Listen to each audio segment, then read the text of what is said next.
Lesson 47 of the Book of BINKO. The only way to really achieve greatness is to bury the old version of yourself. Too many times do we fall under the spell of complacency, where we get too comfortable within our surroundings, which inhibits our capabilities to dare and dream differently. Because we might be scared of what other people might think, this holds us back for what we really want. Man, look at this pine cone, bro. This shit huge. Man, you already know I had to flick up with it.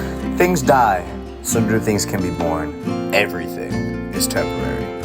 For it's up to us to live within the moment and not wait for things to happen.